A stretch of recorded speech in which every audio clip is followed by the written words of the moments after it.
Olá, meu nome é Janaína, eu sou aluna do curso de Licenciatura em Química do IFMS de Coxim e hoje nós vamos falar de termoquímica, lei de Hess e ΔH. Então, o que é termoquímica?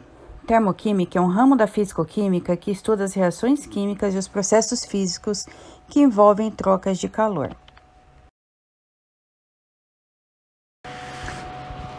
Em termoquímica, a lei de Hess, que foi proposta pelo químico suíço Germain Henri Hess em 1840, estabelece que a energia não pode ser criada nem destruída, somente pode ser trocada de uma forma em outra.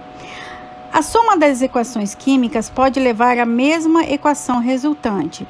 Se a energia se inclui a cada equação e é somada, o resultado será a energia para a equação resultante. Vamos supor que você vai dar um passeio. E para esse passeio existem dois caminhos. O caminho mais rápido e um caminho que passa por diversos locais. Mas o final é o mesmo.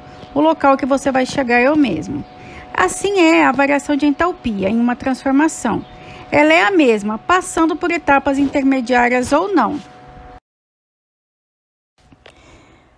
Precisamos conhecer alguns conceitos. E o primeiro deles é a entalpia. O que é entalpia? É a energia térmica envolvida em uma reação ou um processo químico.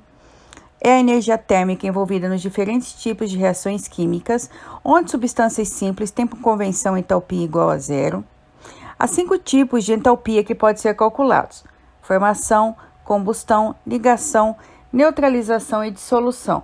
Nós vamos ver 2 delas mais na frente. Numa reação química, é possível calcular a variação de entalpia. A variação de entalpia é uma grandeza física representada pela letra ΔH. A letra grega delta significa variação e a letra H representa a entalpia, que indica a quantidade de energia absorvida ou liberada em uma reação química. Existem 2 tipos de reações, as endotérmicas e as exotérmicas. A reação endotérmica quando há absorção de energia e a reação exotérmica quando há liberação de energia. Eu posso calcular a variação de entalpia de uma reação química. Como que eu faço isso? É a diferença entre a entalpia dos produtos e a entalpia do reagente. No nosso dia a dia, temos vários tipos de reações exotérmicas e endotérmicas. Vamos ver um pouquinho delas.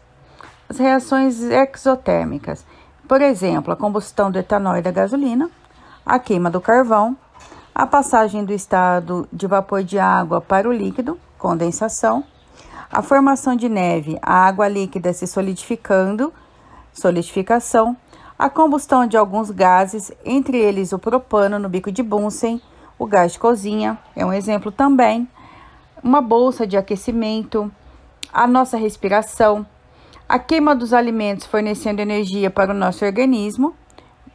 Muitos alimentos vêm lá no rótulo, dizendo a quantidade de calorias que eles têm. Isso também é um exemplo de reação exotérmica.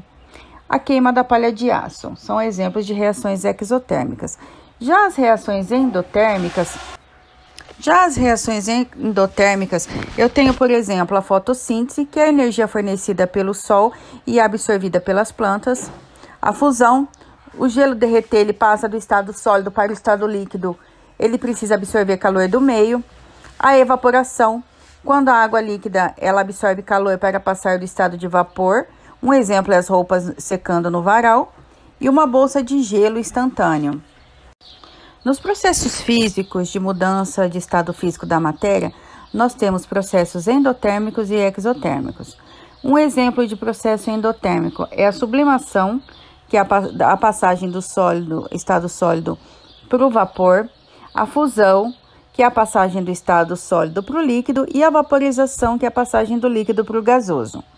E os processos exotérmicos, também sublimação, mais a passagem do vapor para o estado sólido, a condensação ou liquefação, que é a passagem do vapor para o estado líquido, e a solidificação, que é a passagem do estado líquido para o estado sólido.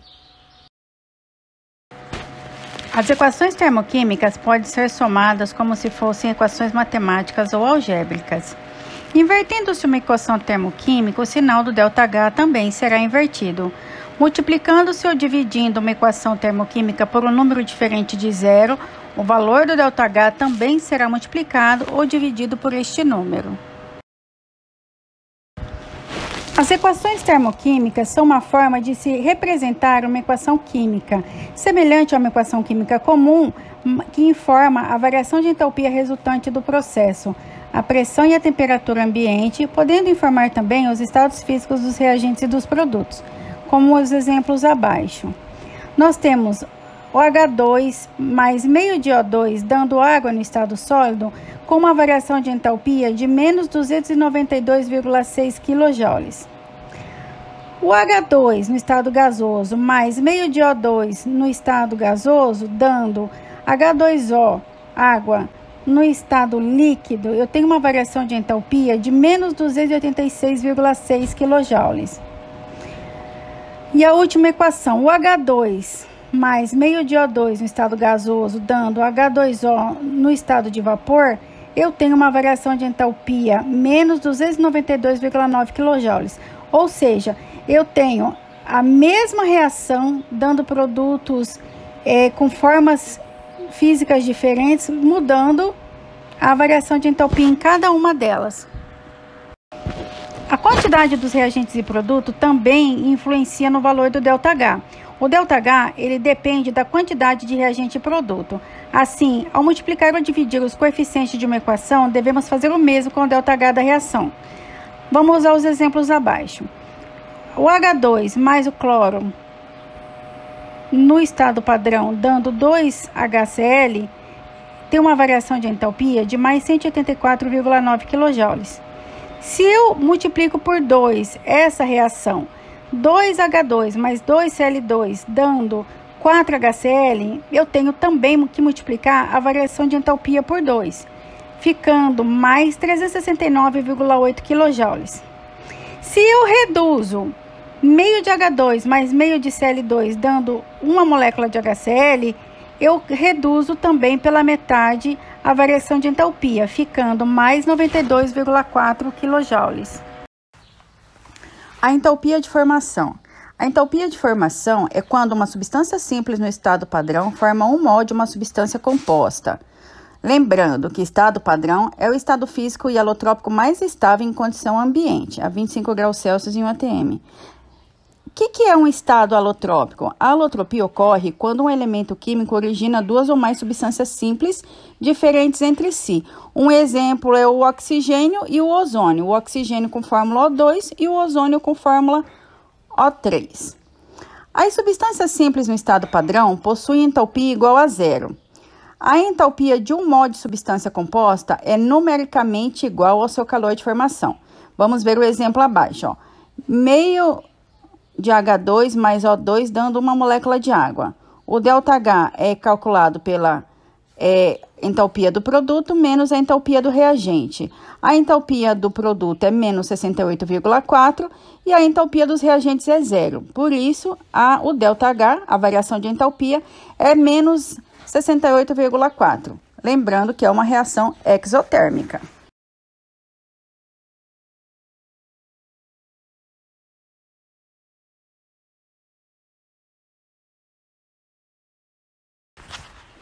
Entalpia de combustão é a variação de entalpia da combustão completa de um mol de combustível, estando todos os reagentes e produtos no estado padrão. Lembrando que combustão é a reação do combustível com o oxigênio. Toda combustão libera energia, ou seja, é uma reação exotérmica. A variação de entalpia padrão é determinada apenas para combustões completas. Quando o combustível é uma substância formada somente por carbono, hidrogênio ou oxigênio, a combustão completa irá produzir somente gás carbônico e água. Um exemplo é a combustão completa do metano, do CH4 gasoso. O CH4 mais oxigênio dá 1 mol de CO2 mais 2 mols de água. O ΔH dessa combustão é menos 890,4 kJ/mol. Entalpia de ligação é a quantidade de energia envolvida no rompimento de um mol de ligações químicas entre átomos numa temperatura de 25 graus Celsius e pressão de 1 atm. A quebra das ligações dos reagentes é sempre um processo endotérmico, ou seja, ele necessita de calor para que aconteça. Já o rearranjo dos átomos para formar novas moléculas é um processo exotérmico. Ele libera energia, como no exemplo abaixo. H2 gasoso mais Cl2 gasoso formando HCl. A entalpia necessária para romper a ligação HH é de mais 436 kJ/mol. Já a entalpia necessária para romper a ligação Cl-Cl é 242 kJ/mol.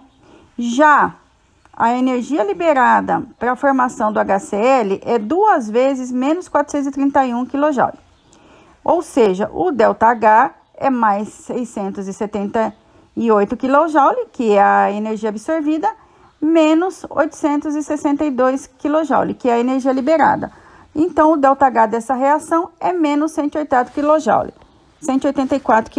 que é uma reação exotérmica. Entalpia de neutralização é o calor liberado na formação de 1 mol de água a partir da reação entre 1 mol de cátion hidrogênio com 1 mol de ânion hidroxila. Uma reação de neutralização ocorre quando um ácido reage com uma base formando água e sal. O ácido fornece os íons H+, e a base fornece os íons OH- para a formação de água, H2O, como no exemplo abaixo, 1H mais 1OH formando H2O. Esse tipo de reação é denominada de neutralização porque o pH do meio é neutralizado, ou seja, o pH da água é 7, neutro. Corresponde a uma reação exotérmica, em que a entalpia, energia global do sistema, sempre será negativa menor que zero. No caso da reação entre ácidos fortes e bases fortes, o valor da entalpia de neutralização sempre será igual a menos 13,8 kcal/mol ou menos 57,7 kJ/mol. Isso acontece porque as bases e os ácidos fortes ficam dissociados completamente em solução, e com isso, a única reação responsável pela manifestação do calor será a da formação da água, como mostrado nos exemplos abaixo. No caso das reações de neutralização que envolvam ácidos ou bases fracas, o valor da entalpia de neutralização será menor que menos 57,7 kcal/mol. A entalpia de dissolução é a variação da entalpia envolvida na dissolução de 1 mol de determinada substância numa quantidade de água suficiente para que a solução obtida seja diluída. Um exemplo é a reação do HCl mais a água, formando H3O mais Cl-. O ΔH dessa reação é menos 18 kcal/mol. A equação acima representa a entalpia de dissolução do gás carbônico. Então, quais foram as consequências da lei de Hess? Ela permitiu que as equações termoquímicas fossem realizadas a céu aberto, permitiu calcular a entalpia de várias substâncias até então desconhecidas a partir da entalpia de uma reação, e ela permitiu calcular a entalpia de várias reações difíceis de ocorrer pelo método direto, ou seja, reações que podem ocorrer pelo método indireto. Vamos dar um exemplo do que nós estamos falando até agora. Utilizando a lei de Hess, durante a produção industrial do ácido sulfúrico são necessárias as seguintes etapas intermediárias: a combustão do enxofre e a oxidação do dióxido de enxofre, conforme as reações abaixo. 2S mais 3O2 dando 2SO3, com uma variação de entalpia de menos 791,44 kJ.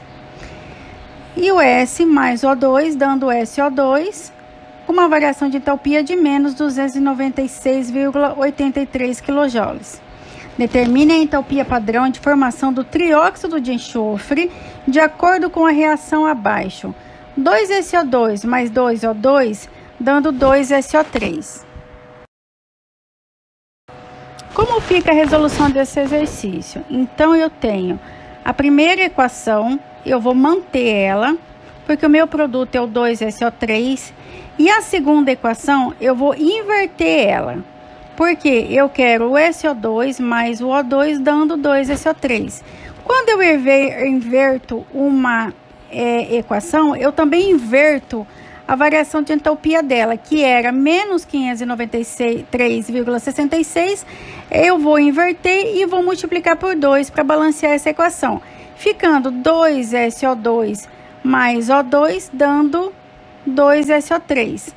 Então, como que eu calculo a variação de entalpia? A variação de entalpia vai ser ΔH é igual o ΔH da equação 1 mais o ΔH da equação 2. Ou seja, o ΔH da equação 1 é menos 791,44 e o ΔH da equação 2 é mais 593,66. O ΔH final é menos 197,78 kJ. Ela é uma reação exotérmica. Ela lembra que combustão ocorre com liberação de calor? Então, por isso, ela é uma reação exotérmica. Agora, eu vou deixar para vocês um joguinho de verdadeiro ou falso, ok? É só vocês apontarem a câmera do celular de vocês para o QR Code que o joguinho vai abrir. Ele é um joguinho de verdadeiro ou falso. Aí eu vou dar um tempinho para vocês fazerem e depois eu posto a correção, combinado? Então agora nós vamos ver a correção do joguinho. Eu vou colocar aqui para vocês. Ele é um joguinho bem simples de verdadeiro ou falso. Então vamos lá. A lei de Hess foi criada pelo químico suíço German Hess. Verdadeiro. Quando se inverte uma equação, o valor da entalpia permanece o mesmo? Falso. Quando a gente inverte a equação, a gente inverte também o valor da entalpia. As equações usadas podem ser multiplicadas, divididas, invertidas para originar o coeficiente estequiométrico necessário nos membros adequados? Verdadeiro. A lei de Hess, fundamento do estudo da química analítica? Não, é da termoquímica. Pela lei de Hess, podemos usar todas as reações intermediárias dos valores relativos, sejam conhecidos e cujo somatório algébrico resulte na descrição da resposta? Verdadeiro. A variação de entalpia em uma reação química depende apenas dos estados inicial e final das reações, independente do número de reações? Verdadeiro. E ele voltou para o começo. Então é isso, pessoal. Encerramos aqui a aula de hoje. E eu vou deixar para vocês uma frase do Albert Einstein. Aprenda com o ontem, viva o hoje e tenha esperança para o amanhã. Até a próxima aula, pessoal!